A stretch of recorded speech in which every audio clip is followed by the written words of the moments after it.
नमस्कार दोस्तों, आज की न्यूज में आपका स्वागत है। दोस्तों, एक देश जो लगातार भारत के डिफेंस प्रोडक्ट्स में भरोसा जता रहा है उसका नाम है आर्मेनिया। यूरोप के इस देश ने पिछले एक साल में भारत के साथ कई रक्षा समझौते किए हैं और भारत ने भी बढ़ चढ़कर उसका सपोर्ट किया है। और अब ताजा खबर जो आ रही है उससे पता चलता है कि भारत इस छोटे से देश को कितनी इंपॉर्टेंस दे रहा है। तो क्या है नई खबर, इस बारे में बात करते हैं, लेकिन आपसे रिक्वेस्ट है कि चैनल को सब्सक्राइब कर लीजिए क्योंकि यहाँ आपको डिफेंस, फाइनेंस और फॉरेन पॉलिसी पर वीडियोस रोज मिलते हैं। तो दोस्तों, आर्मेनिया यूरोप का एक ऐसा देश है जिस पर दशकों से अजरबैजान की नजर है। दूसरे देशों की तरह ही आर्मेनिया भी ज्यादा बड़ा रक्षा बजट नहीं रखता है और लोग शांति प्रिय होने के साथ ही ईसाई धर्म को मानने वाले हैं। लेकिन अजरबैजान द्वारा पिछले कुछ समय से जो आर्मेनिया पर हमले किए जा रहे हैं उसके कारण आर्मेनिया अब रूस को छोड़कर भारत और फ्रांस के साथ अपने सैनिक संबंध बढ़ा रहा है। इसी क्रम में भारत से आर्मेनिया पहले पिनाका और आकाश सिस्टम खरीद चुका है और उसके बाद 155 होवित्जर तोप के ऑर्डर भी भारत को मिल चुके हैं।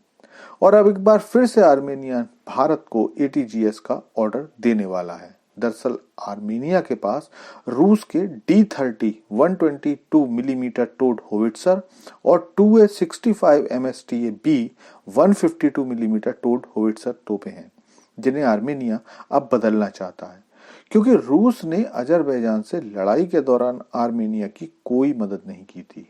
और जबकि आर्मेनिया ने रूस के साथ ये समझौता किया हुआ था कि अगर आर्मेनिया पर कोई हमला होता है तो रूस पूरी मदद करेगा। इस धोखे के कारण आर्मेनिया का काफी बड़ा हिस्सा अजरबैजान ने छीन लिया। इसी कारण से आर्मेनिया ने भारत से 6 ATAGS खरीदी हैं और अगले कुछ समय में 84 ATAGS का ऑर्डर और मिलने वाला है, जिनकी कुल कीमत लगभग $155 मिलियन है। लगातार बढ़ती आर्मेनिया की जरूरत को देखते हुए अब भारत ने आर्मेनिया के लिए एक एयर कॉरिडोर की प्लानिंग पूरी कर ली है। मतलब ये कि अब आर्मेनिया को जाने वाले हथियार हवाई मार्ग से जाया करेंगे। दरअसल आर्मेनिया की ज्योग्राफिकल पोजीशन बहुत खास है क्योंकि ये यूरोप और एशिया के बॉर्डर पर है। भारत से जब भी कोई सामान आर्मेनिया जाता है तो उसे ईरान के रास्ते जाना होता था। हालांकि ईरान और आर्मेनिया के रिश्ते ठीक ठाक हैं, लेकिन इधर कुछ समय से आर्मेनिया को शक है कि अजरबैजान तुर्की के साथ मिलकर एक फुल स्केल वॉर की तैयारी कर रहा है। आर्मेनिया को डर है कि अगर भारत से हथियारों की खेप जमीन के रास्ते जाएगी तो हो सकता है कि अजरबैजान उस खेप को कोई नुकसान पहुंचाए। इसलिए आर्मेनिया ने यह रिक्वेस्ट की थी कि भारत हथियारों को भेजने की ऐसी व्यवस्था करे जिससे उन हथियारों की खेप को अजरबैजान के हमलों से सुरक्षित रखा जा सके।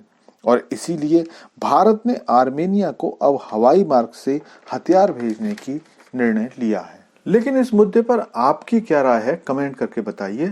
Thanks for watching video.